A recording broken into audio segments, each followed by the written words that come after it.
Hello 9th class, welcome to your English Kaksha again. Today we are going to read your next poem, Wind. It is beautifully penned by Subramanya Bharati. Wind is a natural phenomenon and it can be both good and evil, constructive and destructive. It depends upon the circumstances and the attitude of the people. There are four faces of wind presented in this poem: as a naughty child, as a raging and destructive youth, as a good friend, and as a powerful god.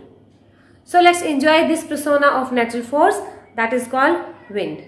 So watch the video carefully and don't forget to like the video and subscribe the channel. Wind is a beautiful poem that is composed by Subramanya Bharati. First of all, we will read about the poet. Chinnaswamy Subramaniam Bharati is the full name of the poet, who was a Tamil writer, poet, and a social reformer. He was the pioneer of modern Tamil poetry and is considered one of the greatest Tamil literary figures of all time. Now we will see what is given in this poem. This poem describes the power of wind on nature and on human beings. Wind can be both constructive and destructive. Constructive means that makes something new, and destructive means that destroys. It carries the message that one must develop mental toughness and physical strength in order to survive the hardships of life. Hardships means difficulties of life. Now we will read stanza 1. Wind, come softly. Don't break the shutters of windows. Don't scatter the papers. Don't throw down the books on the shelf. You can see 3 lines are given in the imperative form. It means here the poet is requesting to the wind. For what? To come gently or to blow gently so that it does not cause any destruction. Actually, the poet appeals the powerful guts of the wind not to break the shutters of the windows and not to bring down the books from the shelf or to scatter their papers, because the furious wind makes a mess with everything. Right? Now we will see stanza 2. There, look what you did. You threw them all down. You tore the pages of the books. You brought rain again. You are very clever at poking fun at my weaklings. Here you refers to wind and them means books. Fine. So here the poet says that in spite of his request that he made to the wind did not pay any attention. उसने बहुत request की wind को slow और softly चलने के लिए, लेकिन wind ने उसकी नहीं सुनी. It blows furiously and has thrown down all the books from the shelf and torn the pages. Right? And it causes the clouds to rain. And then after, the poet believes that while destroying such weak things, the wind is making fun of them, or about the weak objects. The wind is making fun of them. Fine. Now we will see stanza 3. Frail crumbling houses, crumbling doors, crumbling rafters, crumbling wood, crumbling bodies, crumbling lives, crumbling hearts. The wind god winnows and crushes them all. Frail means weak and crumbling means falling to break. Rafters, sloping beam. What is given in these lines? Here the poet says that without showing any mercy, the wind destroys or crushes weak houses. Frail crumbling houses, weak houses that are ready to break. Fine.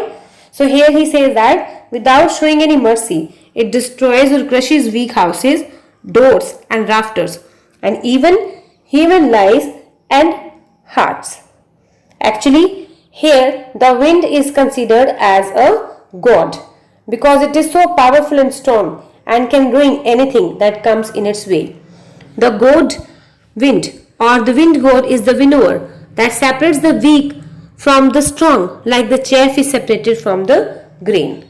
Fine. Now we will see stanza 4. He won't do what you tell him. So come, let's build strong homes.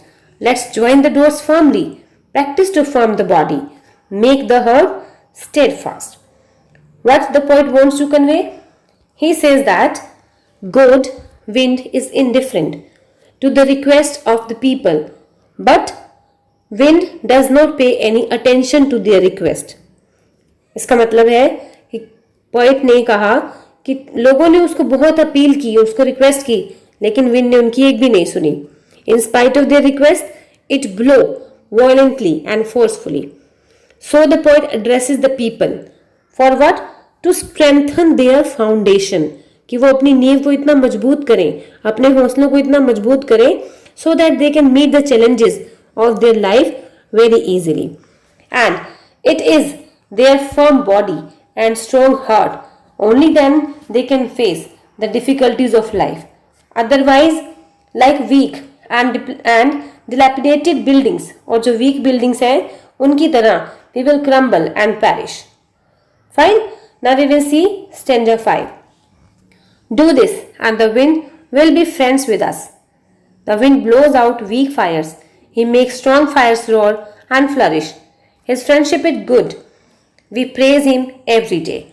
Here the poet says that, or actually he wants to show his firm belief that if we are strong enough not to be shaken by the wind, and then it will become our friend.